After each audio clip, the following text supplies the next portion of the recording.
میرے عزیز، حضور کے بغیر گزارا، نبی کریم کے بغیر کوئی چارہ، ہمارا کوئی سہارا ہی نہیں حضور کے بغیر، ہم کدھر جائیں سوائے محبوب کے۔ اس لیے نا صحابہ اس بات پر مطلع ہو گئے تھے، وہ نا بڑی بڑی دھیمی دھیمی باتیں پوچھتے رہتے تھے، اطلاع مل گئی تھی نا کہ اصل کرنا کیا ہے۔ تو جو رازدار لوگ ہوتے ہیں نا وہ پھر دھیمے دھیمے راز کی باتیں کرتے ہیں۔ حضرت انس بن مالک حضور کے خادم تھے، اماں نے دے دیا تھا حضور کی بارگاہ میں، کہتے ہیں میں 10 سال مدینے میں حضور کی نوکری کرتا رہا، تو قریب سے دیکھا تھا نا سارا کچھ، بہت ساری احادیث ان سے مروی ہیں، بڑی چیزوں کو دیکھا تھا، تو اب سیانے ہو گئے، باتیں سمجھ گئے، قریب رہنے والے لوگ تو قربان پچھانن والے ہیں، تو گل جان گئے گل کھول دے نہیں، تو قریب پہنچ گئے تھے نا، تو سمجھ آ گئی تھی بات کی۔ تو ترمذی میں موجود ہے، ایک دن حضور سے پوچھتے ہیں یا رسول اللہ قیامت والے دن آپ کو کہاں تلاش کروں؟ یعنی حضور علیہ السلام سے پوچھتے ہیں حضور میں نا قیامت والے دن،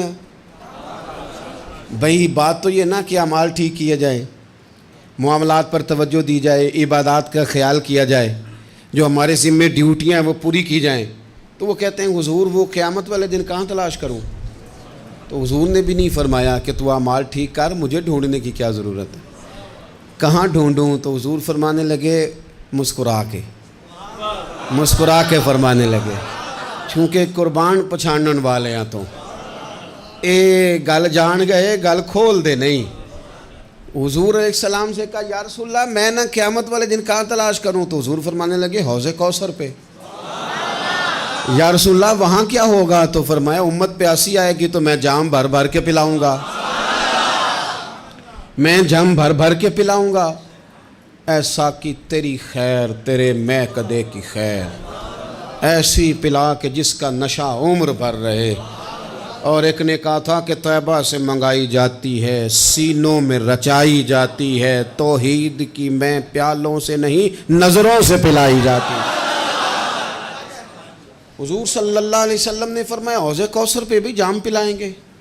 سیانے بڑے تھے حضرت انس، اور بھلا ہمارا کر رہے تھے۔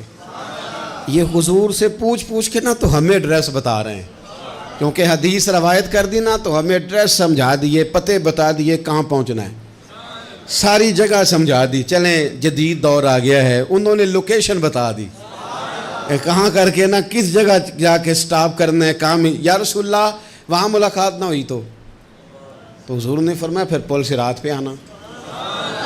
یا رسول اللہ وہاں کیا ہوگا؟ فرمایا امت گزر رہی ہوگی اور میں دعائیں مانگ رہا ہوں گا، رب سلم امتی رب سلم امتی، یا اللہ میری امت کو سلامتی سے گزار دے۔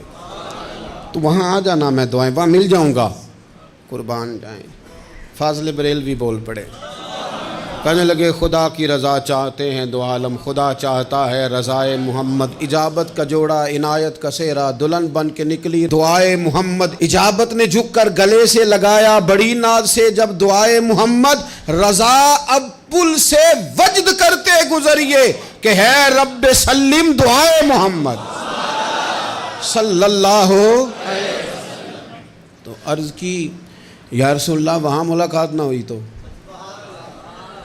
میں نے کہا وہ ہمیں لوکیشن سمجھا رہے تھے، انہیں تو پتا تھا پہلے ہی، ایک قربان پچھانن والے ہیں، تو ایک گل جان گئے گل کھول دے نہیں۔ تو وہاں نہ ملاقات ہوئی تو حضور نے فرمایا پھر میزان عمل پہ آنا۔ یا رسول اللہ وہاں کیا ہوگا؟ فرمایا امت کے عمل تول رہے ہوں گے اور میں ان کے لیے دعائیں کر رہا ہوں گا۔ میں نہیں جا سکا کبھی بچوں کے ساتھ پیپر دلوانے، استاد کو اجازت نہیں دیتے، کہتے ایگزامینر اور آئے گا کوئی، جس نے پڑھایا ہو اسے اجازت نہیں کہ تو جا۔ ابا جی کو اجازت نہیں ہوتی کہ وہ ایگزامینیشن ہال میں جائے، وہاں تو کوئی اور لوگ آتے ہیں۔ یہ بھی عجیب سبق ہے نا کائنات کا کہ سارے تعلیم و تربیت کے اسباق بھی حضور پڑھائیں، رنگ بھی سارا حضور ہی بتائیں، اور قبر کے سوالات بھی سارے ہمیں حضور بتا دیں، اور جب پیپر ہونے لگے تو سرانے بھی کھڑے ہو جائیں۔ تو پھر کہہ لینا ایک دفعہ پھر کہ وہ دے کولوں کی رب نے حساب لینا، جیڑا بیٹھا ہی محمد دے کول، وہ دے کولوں کی رب نے حساب لینا۔ میرے عزیز ہمارا گزارا نہیں حضور کے بغیر، لوگ اصل میں نا ہمارا مسئلہ نہیں سمجھتے، ہمارا مسئلہ کچھ اور ہے. لوگ ہمیں نا بلا وجہ پریشان کرتے ہیں، کبھی جھنڈے سے، کبھی ڈنڈے سے، کبھی جھنڈی سے، کبھی کسی شے سے، کبھی کسی شے سے، کبھی کہتے ہیں وہ نعت اونچی پڑھ لی، کبھی کہتے ہیں سلام اونچا پڑھ لیا، کبھی کہتے ہیں وہ جھنڈیاں لگا دیں. میں نے کہا آپ کی بات بھی ٹھیک ہے، پر ہمارا مسئلہ تو سمجھو نا، ہمارا گزارا نہیں نا بھائی. جو کسے دا عاشق ہووے او گالو سے دی، 100 مکر بہانے کر کے. میں پوچھے ہے میاں صاحب نو مزار تے جا کے کہ مکر کرنے ٹھیک نے؟ تساں آکھیا نا مکر کردا ہے تے حضور ٹھیک نے، تے مینوں لگدا ہے کہ پولا جان دے سے پئے کہ سونا راضی کرنا ہوئے تے موڑ ٹھیک نے. حضور نے ایک دن کہا تھا، حضرت ابو سعید خدری نے کہا یا رسول اللہ آپ قرآن پاک کی تلاوت کر رہے تھے، قرآن پاک بڑا سونا پڑھتے تھے نا. تو نبی کریم نے سن لیا. اب کیا کریں، دلیل دیں گے تو بات مضبوط ہو جائے گی. حضور نے سن لیا تو بعد میں فرمایا ابو سعید تو بڑا سونا قرآن پڑھتا ہے، رب کے علاوہ کسی کو دکھا کے عبادت کرنی جائز ہے؟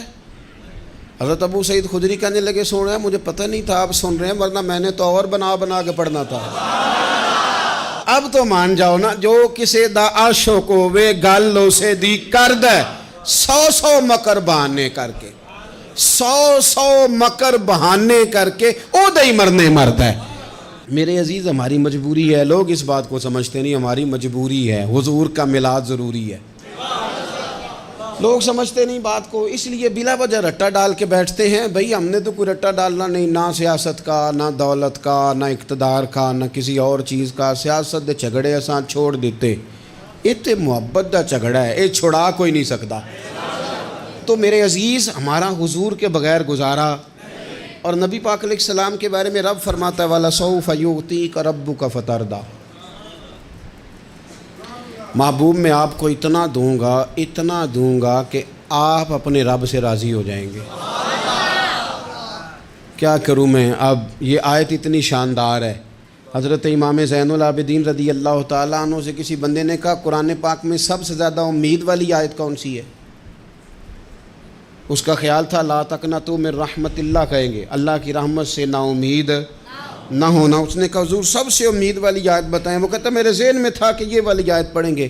تو امام زین العابدین رضی اللہ تعالیٰ عنہ فرمانے لگے سب سے امید والی آیت ہے وَلَسَوْفَ يُعْطِيكَ رَبُّكَ فَتَرْضَىٰ، رب کہتا ہے محبوب اتنا دوں گا کہ آپ اپنے رب سے راضی ہو جائیں گے. آیت نازل ہو گئی تو حضور پتہ کیا فرماتے ہیں صحابہ سے؟ فرماتے ہیں رب کہتا ہے حبیب تجھے راضی کرنا ہے، اور جب تک میرے سارے غلام جنت میں گئے نہ میں نے اللہ سے راضی ہونا ہی نہیں. میں نہیں راضی ہوتا اللہ سے، سارے جائیں گے تو تب تو میں تو کہتا ہی رہوں گا نا قربان پچھانن والے آتا. او گل جان گئے پر گل کھول دے، او گل کھول دے نہیں. پتہ چل گیا بات کا، حضور کے بغیر گزارا، حضور کے بغیر کوئی چارہ ہی نہیں. اور خود حضور کیا فرماتے ہیں، یہ سنن ابن ماجہ ہے، میرے رسول پاک صلی اللہ تعالیٰ علیہ وسلم ارشاد فرماتے ہیں، حدیث کے راوی حضرت ابو موسیٰ اشعری رضی اللہ تعالیٰ عنہ، حضور فرماتے ہیں کہ اللہ نے مجھے اختیار دیا.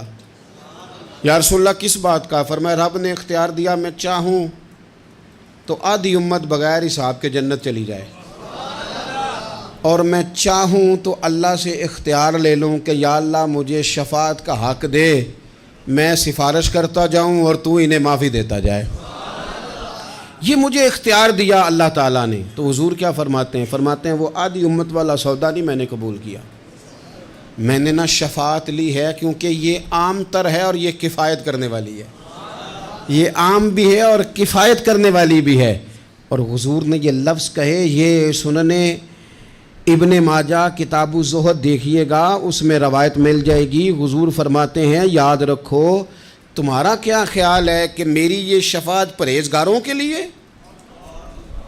خود جملہ استفہامیہ سے بات کرتے ہیں، تمہارا کیا خیال ہے کہ میری یہ شفاعت جو قیامت میں سفارش کروں گا تو پرہیزگاروں کی کروں گا؟ حضور فرماتے ہیں نہیں، میں قیامت میں گناہگاروں کی سفارش کروں گا، میں گناہگاروں کی سفارش کروں گا، گناہگاروں کے لیے عرض کروں گا اللہ کی بارگاہ میں. کچھ دن پہلے میں کہیں پڑھ رہا تھا کسی کا مضمون، اس نے تشبیہ کس طرح کی دی ہے مجھے پتہ نہیں، لیکن لکھ دی بات، کہنے لگے ایک وکیل ہوتا ہے ایک شفیع ہوتا ہے، ایک وکیل ہوتا ہے ایک حضور وکیل نہیں ہمارے، حضور ہمارے شفیع ہیں، شفاعت کرنے والے ہیں۔ وکیل یہ کہتا ہے جج صاحب سے کہ یہ جس کا میں وکیل ہوں نا، اس نے نا غلطی کوئی نہیں کی، اسے معاف کر دیں۔ وکیل یوں بحث کرتا ہے، کہتا ہے اس نے کیا ہی نہیں، جرم معاف کریں۔ اور جو شفیع ہوتا ہے نا، وہ کہتا ہے مالک اس نے سارے کیے، تو میرے آنے کی لاج رکھ اور اسے معاف کر دے۔ یہ وکیل اور شفیع کا یہ فرق ہوتا ہے کہ شفیع کہتا ہے سونیا سارے کیے ہیں، بڑے بڑے پاپ کیے ہیں، پر میں جو آ گیا ہوں تو مہربانی کرنا معافی دے دے۔ میرے عزیز، حضور کے بغیر کہیں بھی گزارا نہیں ہے۔ ہم نے نا جب یہ بات سمجھ لی، اور پتہ ہے نبی کریم صلی اللہ علیہ وسلم نے آگے بڑھ کے خود بھی کئی مقامات پر اس بات کو کھول کر مختلف انداز میں بیان کیا۔ حضرت عبداللہ ابن عباس رضی اللہ تعالیٰ عنہ کی روایت آپ دیکھ لیں، یہ آپ کو مستدرک میں ملے گی۔ حضور صلی اللہ علیہ وسلم فرماتے ہیں قیامت کے دن اللہ تعالیٰ انبیاء کے لیے نور کے ممبر بچھائے گا، ہر نبی ممبر پہ بیٹھ جائے گا، ہر پیغمبر علیہ السلام اپنے ممبر پہ جلوہ فروز ہو جائیں گے، ہر پیغمبر۔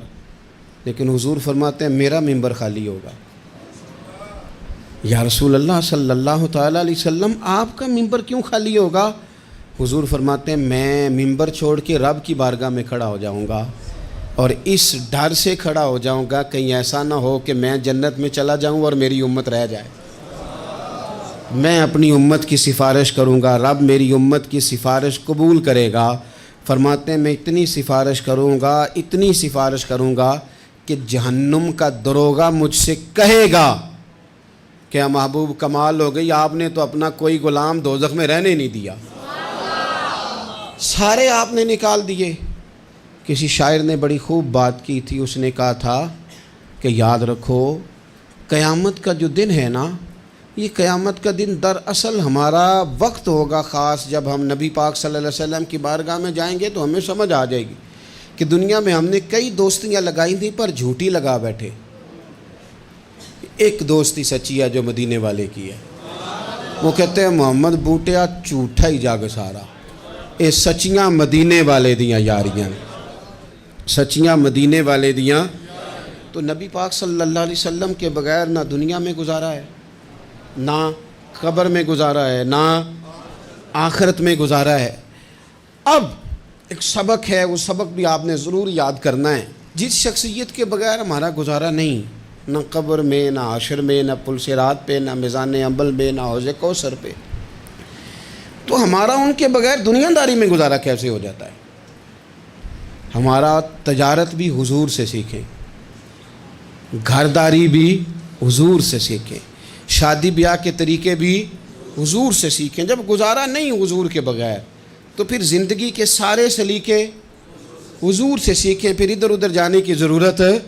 حضور کی سیرت کو پڑھیں، سوانے کو پڑھیں، حیات مبارکہ کا مطالعہ کریں۔ یہ جو ہم میلاد کا جلوس لے کے نکلتے ہیں نا، جب ہم نے نا بہت ساری چیزوں کو سطحی سا سمجھ لیتے ہیں معاذ اللہ بعض اوقات۔ یہ جب ہم میدان میں نکلتے ہیں نا، میلاد کے جلوس میں حضور کے نام کا نعرہ لگاتے ہیں، تو ہم نا للکارتے ہیں اس نظام کو جو نظام حضور سے پہلے تھا۔ امیر غریب کی تقسیم تھی، ذات برادری کی تقسیم تھی، چھوٹے بڑے کی تقسیم تھی، گورے کالے کی تقسیم تھی۔ ہم جب میدان میں نکل کے نعرہ لگاتے ہیں تو ہم اس نظام کو للکارتے ہیں، ہم کہتے ہیں وہ نظام نہیں چلے گا، اب حضور کا میلاد ہو گیا ہے۔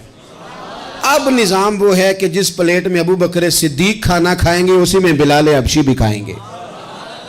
اب نظام وہ ہے کہ اگر غریب آدمی جرم کرے گا تو سزا ملے گی، تو اگر گورنر کا بیٹا جرم کرے گا تو سزا اسے بھی ملے گی۔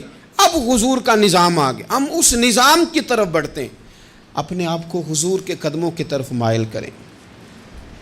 میلاد صرف 1 سے 12 ربیع الاول تک نہیں، میلاد سارا سال ہے، ذکر میلاد سارا سال ہے، میلاد کی محفل سارا، اور میلاد صرف مسجد میں نہیں، گھر میں بھی ذکر میلاد، دکان میں بھی ذکر میلاد۔ ذکر میلاد سے مراد حضور کی تعریفیں، نبی پاک کی شانیں، حضور کی باتیں، آ میرے دل آمنہ کے لال کی باتیں کریں، چہرہ والشمس کے اجلال کی باتیں کریں، اپنی طبیعتیں حضور کے ساتھ لگائیں، اپنے آپ کو حضور کے قدموں سے وابستہ کریں اور عشق کریں نبی پاک سے۔